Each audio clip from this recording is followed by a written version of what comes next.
Assalamualaikum everyone. I hope you all are doing well. So today we are here to conduct our second online class for the grade 3 and we are reading here the subject journal.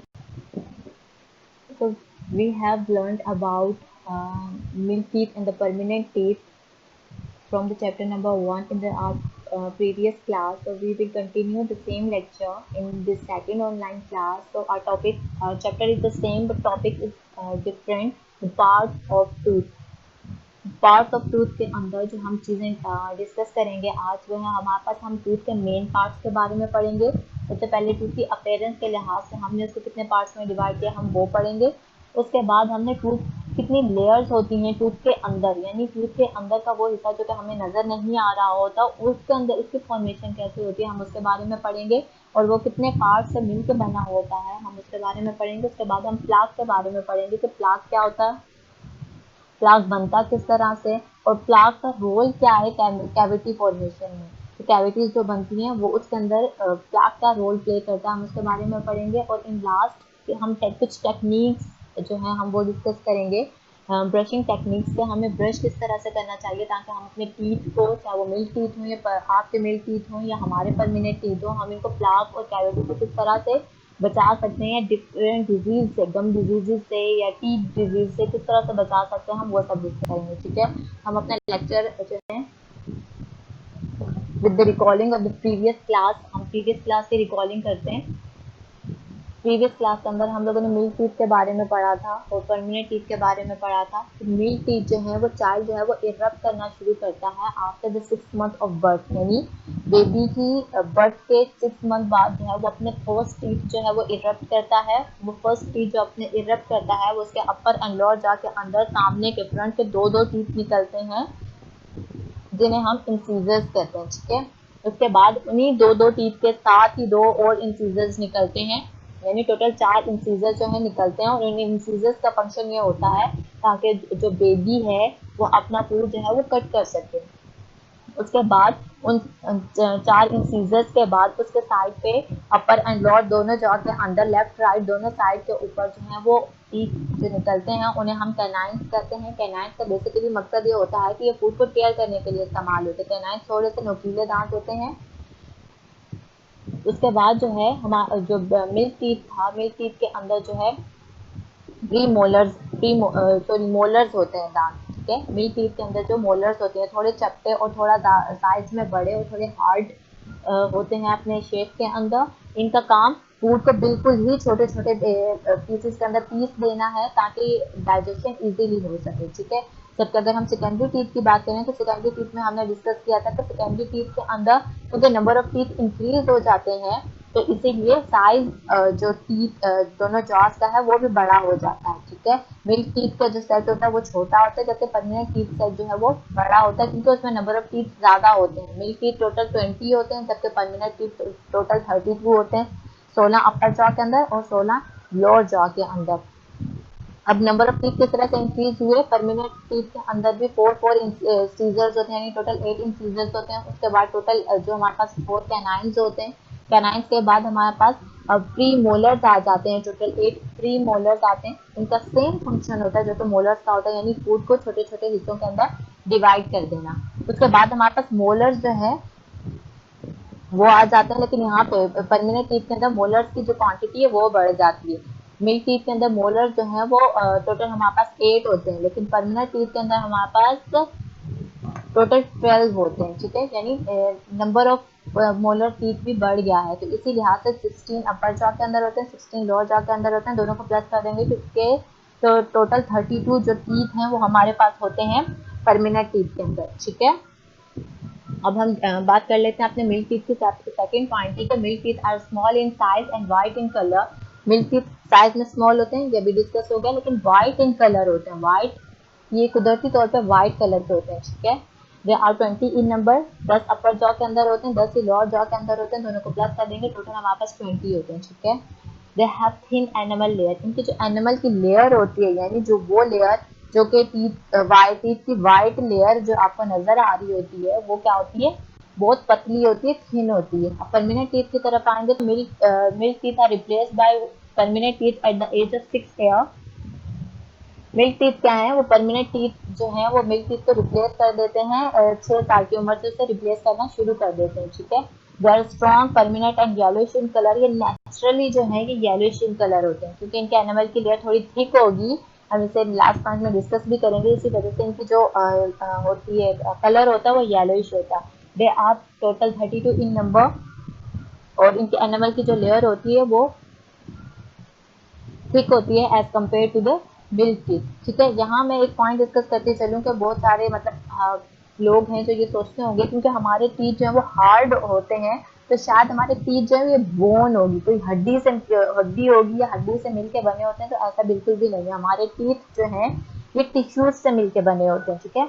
अब tissues क्या है, ये हम अपने आगे आने वाली upcoming lectures के अंदर ये पूरा टॉपिक डिस्कस करेंगे, तो आपको अच्छे से समझ में आ जाता है तो टिश्यूज क्या होते हैं। लेकिन यहाँ फिलहाल आप इतना याद रखिएगा कि हमारे टीथ जो है ये बोन्स नहीं होते या बोन्स से मिलकर नहीं बनते, हमारे टीथ जो हैं ये हार्ड होते हैं, कैल्शियम मतलब टिश्यूज से मिलके बने होते हैं, ठीक है।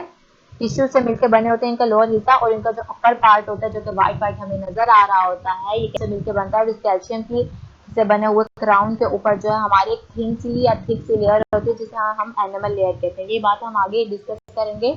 हम अपना आज का करते हैं which is the part of tooth. अब अपेयरेंस के लिहाज से हमने इस फिगर के अंदर आप देख सकते हैं कि अपेयरेंस के लिहाज से हमने टीथ को जो है दो पार्ट्स के अंदर डिवाइड कर दिया है। अपेयरेंस के लिहाज से हमने टीथ को दो पार्ट के अंदर डिवाइड किया। फर्स्ट है हमारे पास crown and the second we have which is root. पहला हमारे पास है क्राउन और दूसरा है हमारे पास रूट। क्राउन हमारे पास टूथ का वो हिस्सा कहलाता है जो कि हमें नजर आ रहा होता है कुदरती तौर पे, ठीक है। और वो हिस्सा जो कि टीथ का हमारे गम्स के अंदर या हमारे मसूड़ों के अंदर बिल्कुल हमारे गम्स के अंदर जो है वो फिक्स हुआ होता है, हमारी जॉ बोन के अंदर फिक्स हुआ होता है, उसे हम क्या कहते हैं, रूट कहते हैं, ठीक है। तो अभी हम अपने पॉइंट की तरफ आ जाते हैं। हमने लिखा हुआ the crown is a part of tooth we can see in our mouth. तो क्राउन हमारे मुंह का वो हिस्सा होता है जो कि हमें नजर आ रहा होता है, जैसे हम अपनी आंख से देख पाते हैं अपने मुंह के अंदर दिस वाइट पार्ट, ठीक है। And the second point is the root of the tooth is planted into the jaw bone to keep the tooth steady while it is doing its job। तो रूट का क्या काम है यहाँ पे, आप रूट क्या कर, रूट जो है ये हमारी जो जॉ बोन है उसके अंदर प्लांटेड होती है, यानी फिक्स हुई हुई होती है, जिसकी मदद से हम क्या है अपना जो खाना खा रहे होते हैं वो इजीली खा पाते हैं। तो टीथ जो है वो अपना काम बिल्कुल आराम से कर सकता है, अगर आराम से करता है, क्योंकि ये अपनी जॉ बोन के अंदर या हमारे गम्स के अंदर बिल्कुल फिक्स हुआ होता है। अगर फॉर एग्जांपल सपोज करें कि आपके जो टीथ है वो फिक्स नहीं हुआ, आप खाना खा रहे हैं, तो आप जाहिर सी बात है हम खाना खाते हुए मुख्तलिफ चीज़ें खाते हैं जो कि हार्ड होती हैं, सॉफ्ट होती हैं। हार्ड जो फूड हम खा रहे होते हैं मटेरियल, उसके ऊपर हमें ज़्यादा फोर्स एक्सर्चुरेट करनी पड़ती है। तो हम जितनी फोर्स लगाएंगे अपने खाने को पीसेस में डिवाइड करने के लिए, तो जाहिर सी बात है वो नहीं हो सकेगा, पीसेस में डिवाइड नहीं हो सकेगा, क्योंकि हमारा दांत हिल रहा होगा। अब आ जाते हैं हम प्लाक की तरफ। प्लाक क्या है हमारे पास, plaque, dental plaque is a clear sticky film that coats your teeth। Plaque हमारे पास जो है ये क्लियर स्टिकी फिल्म है जो कि हमारे टीथ के ऊपर बन जाती है, और ये बनती भी इस वजह से है कि it's due to eating a lot of sugar and starch and not cleaning your teeth well. When sugars and starches aren't cleaned off your teeth, bacteria quickly begin feeding on them and form plaque। जब हम कुछ भी मीठा वगैरह खाते हैं या even कि हम अपना खाना भी खाते हैं और खाने के अंदर भी कुछ शुगर का सब्सटेंस होता है, या कुछ भी मीठा खा लें, डेजर्ट खा लें, कैंडीज खा लें, कोई भी चीज़ हम खा रहे होते हैं या हम इवन कि अपना खाना भी खा रहे होते हैं, वो खाना खाने के बाद अगर हम उसे ठीक तरह से अपने दांतों से नहीं निकालते हैं, हमारे दांतों के बीच में कुछ कुछ स्पेस होता है, उनमें अगर वो फंस जाए और हम उसे ज़्यादा टाइम के लिए वो हमारे दांतों में फंसा रहे और हम उसे अपने दांतों से ना निकालें, तो बहुत सारा बैक्टीरिया होता है। तो इस तरह के बहुत सारे फूड्स होते हैं जिनके अंदर शुगर और स्टार्च पाया जाता है, लेकिन हमें पता नहीं होता है। जैसे कि मिल्क हो गए, हम सॉफ्ट ड्रिंक्स यूज़ करते हैं तो सॉफ्ट ड्रिंक्स हो गई, और बहुत सारे केक, कैंडीज़ वगैरह हो गए। तो इस तरह की बहुत सारी चीज़ें जिनके अंदर जो है वो शुगर और स्टार्च पाया जाता है, और जब हम उन्हें कंज्यूम करते हैं और अपने दांत प्रॉपरली ब्रश नहीं करते, तो हमारे जो टीथ हैं वो उनके ऊपर प्लाक लगना शुरू हो जाता है। प्लाक क्या है, कि जब ये खाना हमारे दांतों में लगा रह जाता है, हम अपने दांत ब्रश नहीं करते, तो जो हमारे मुंह के अंदर बैक्टीरिया होता है, हमारे मुंह के अंदर काफ़ी ज़्यादा बड़ी तादाद के अंदर जो है वो बैक्टीरिया पाए जाते हैं। तो वो बैक्टीरिया क्या करता है, इस खाने को कंज्यूम करना शुरू कर देता है, ठीक है। जब वो इस खाने को कंज्यूम करता है तो एक वो डिफरेंट फॉर्म्स ऑफ एसिड बनाता है। तो वो एसिड क्या है, हमारे टीथ के ऊपर जो है वो लग जाते हैं। और फिर क्या होता है कि हमारा टूथ जो है वो हमारी टूथ की जो एनिमल लेयर है, अभी हम लोगों ने पढ़ा कि हमारे टूथ की जो एनिमल लेयर है उसे डैमेज कर देता है, और उस डैमेज की वजह से हमारे टूथ जो है वो गिर भी सकता है। यानी इतना ज़्यादा ये हमारे लिए ख़तरनाक है कि हम अपने दांतों को ठीक से ब्रश ना करें तो ये कितना ज़्यादा ख़राब हो सकता है। तो सिंपली हम अपने बहुत सारी तरह की टेक्निक्स भी हैं जिसे हम यूज़ करके। तब हमने प्लाक की बात की कि प्लाक कैसे होता है, और अब प्लाक हमारे टूथ के अंदर कैविटीज कैसे करता है। हमने प्लाक की बात की कि प्लाक की वजह से हमारे टीथ गिर कैसे सकते हैं, लेकिन हमारी टीथ के अंदर कैविटीज भी बन सकती हैं ड्यू टू द प्लाक। तो प्लाक की वजह से क्या करता है, हमारे टीथ के जितने भी मिनरल्स होते हैं या हमारे टीथ की जो एनिमल लेयर होती है वो उसे डैमेज कर देता है, ठीक है। उसके डैमेज होने से क्या होगा कि हमारे टीथ के अंदर मुख्तलिफ होल्स आ जाएंगे, जैसे कि आपको पिक्चर के अंदर भी नजर आ रहा होगा इस इमेज में, कि हमारे टीथ के अंदर जो है हमारा जब एनिमल लेयर हमारी डैमेज हो जाएगी तो हमारे टीथ के अंदर होल्स हो जाते हैं। जैसे वो होल्स होते हैं तो हमारे टीथ के अंदर जो कैविटीज लगना है वो खुद ब खुद स्टार्ट हो जाती हैं। तो जब कैविटीज लग जाती हैं तो जाहिर सी बात है कि फॉल ऑफ टीथ भी हो जाएगा एट द एंड। अब हमारे पास कुछ टेक्निक्स हैं कि हम अपने जो ब्रश है वो किस तरह से करें। तो ये टोटल 6 टेक्निक्स यहाँ पे लिखी हुई हैं कि आपको सबसे पहले तो टूथ ब्रश को जो टूथपेस्ट है वो बिल्कुल भर के ब्रश के ऊपर नहीं लेना। आपने बिल्कुल एक छोटा जैसे चने का या एक मटर साइज का इतना थोड़ी सी अमाउंट में जो टूथपेस्ट है वो अपने ब्रश के ऊपर लगाना है। और सबसे पहले हम ये और पर इस बात का ख्याल रखना है कि आपको जो ब्रश है उसके जो ब्रश है वो बिल्कुल सॉफ्ट होना चाहिए, ठीक है। वो बिल्कुल सॉफ्ट होना चाहिए, और इसके साथ साथ आपका ब्रश जो है वो फ्रंट से यानी बिल्कुल आगे से राउंड होना चाहिए। आप इस पिक्चर के अंदर भी देख रहे हैं कि ब्रश जो है वो आगे से राउंड है यानी गोल है।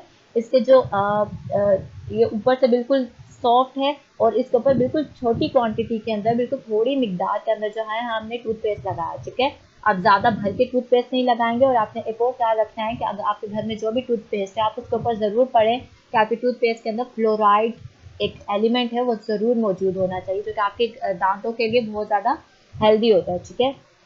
उसके बाद क्या है कि आप अपने अगर आप छोटे हैं, आप अपने पेरेंट्स की हेल्प ले रहे हैं, तो आप अपने टूथब्रश को अपने माउथ के अंदर लेके जाएं, और फर्स्ट अपने माउथ के अंदर लेके जाकर टूथ ब्रश को आप सर्कुलर मोशन में घुमाएंगे। थर्ड पॉइंट अगर आप देखें तो ये एक सर्कल बना हुआ है, यानी आप अपने जो टीथ हैं उसके ऊपर अपने ब्रश को सर्कुलर मोशन में फेरेंगे। तो सेम इसी तरह से फोर्थ स्टेप में आप देखें कि आप अपने माउथ के अंदर इसे लेकर गए हैं, माउथ के टीथ के बिल्कुल अंदर वाली साइड पे, और उस साइड पे भी आप इसको सर्कुलर मोशन में घुमा रहे हैं यानी गोल गोल घुमा रहे हैं। इस तरह सीधा सीधा करके रगड़ना नहीं होता हमें दांतों को, हमें अपने दांतों के ऊपर अपने ब्रश को बिल्कुल हल्के हाथ से या थोड़ी सी फोर्स एग्जैजरेट करके आपने इसको सर्कुलर मोशन के अंदर घुमाना होता है, तभी आपके दांतों से जितना भी फूड और जितनी भी चीज़ें हमारे दांतों के अंदर फंसी हुई होती हैं वो सारी निकल आती हैं, ठीक है।